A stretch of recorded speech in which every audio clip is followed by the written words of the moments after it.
BJP का social media Twitter handle खंगालते होंगे तो आप अमूमन पाते होंगे कि पीएम मोदी जहां भी जाते हैं उन्हें देखने के लिए जनसैलाब उमड़ता है। लेकिन मणिपुर में जनसैलाब तो नहीं उमड़ा, लेकिन 2.5 साल बाद जब पीएम मोदी के जाने की खबर मिली तो वहां के लोग इतने आक्रोशित थे कि उनका पोस्टर बैनर फाड़ने लगे। जी हाँ, सिर्फ यही नहीं, किस प्रकार से वहां से जो तस्वीरें निकलकर सामने आई हैं, तमाम लोगों ने तो पोस्टर में ही आग लगा दी।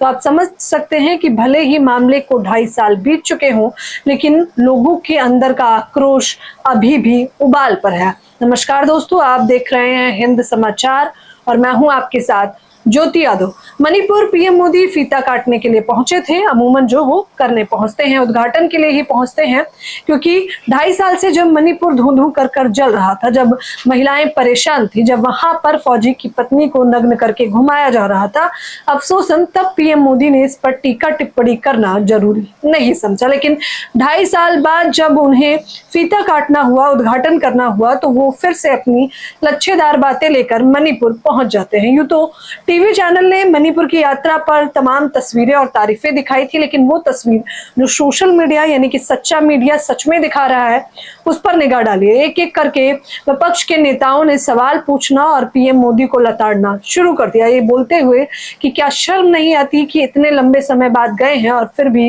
राजनीतिक रोटियां सेक रहे हैं। पीएम मोदी अपनी ही बखान करते हुए बताते हैं कि वो फ्लाइट से आने वाले थे, लेकिन अचानक वो रास्ते से आए और उनके स्वागत में जब उन्हें लोग मिले तो बहुत खुशी मिली।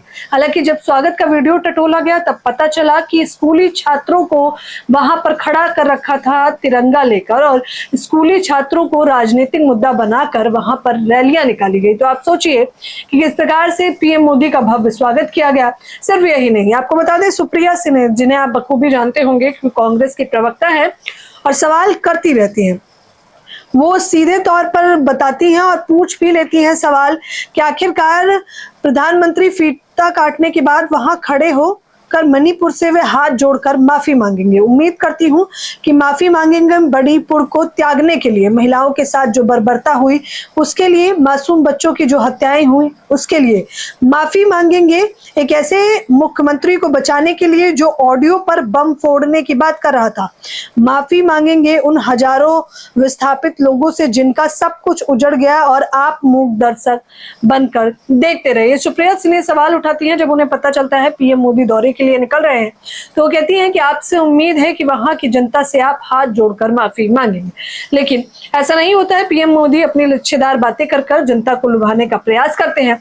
लेकिन एक बड़ी खबर, जो उससे भी बड़ी खबर, वो ये है कि पीएम मोदी के आने से ठीक पहले 10, 20, 30, 40 नहीं बल्कि 43 सदस्यों ने पार्टी को छोड़ दिया। और जो कारण बताया है वो तो और भी चौंकाने वाला है। ये देखिए, हिंदुस्तान की खबर बताती है कि मणिपुर में भाजपा सदस्यों ने दिया सामूहिक इस्तीफा, 43 ने छोड़ी पार्टी। तो आप इसी से अंदाजा लगा सकते हैं कि मणिपुर में कितना आक्रोश है। जिन सदस्यों ने ये पार्टी छोड़ी, उन्होंने बाकायदा ये कारण भी बताया है कि पार्टी के भीतर वर्तमान स्थिति को लेकर बहुत चिंतित हैं और परामर्श, समावेशिता और जमीनी स्तर के नेतृत्व के प्रति सम्मान की कमी है। यानी कि बीजेपी पार्टी के ही सदस्य बीजेपी से नाराज चल रहे हैं और नाराज भी इस कदर चल रहे हैं कि अब एक साथ गुटों में इस्तीफा देने लगे हैं। यानी कि भाजपा की मिट्टी पलीद हो चली है, उसका कारण खुद बीजेपी है। और मुख्य तौर पर प्रधानमंत्री का मणिपुर वाले मुद्दे पर मौन रहना जनता को आज भी आक्रोशित करता है। लोग सवाल कर रहे हैं, पोस्टर बैनर जला रहे हैं,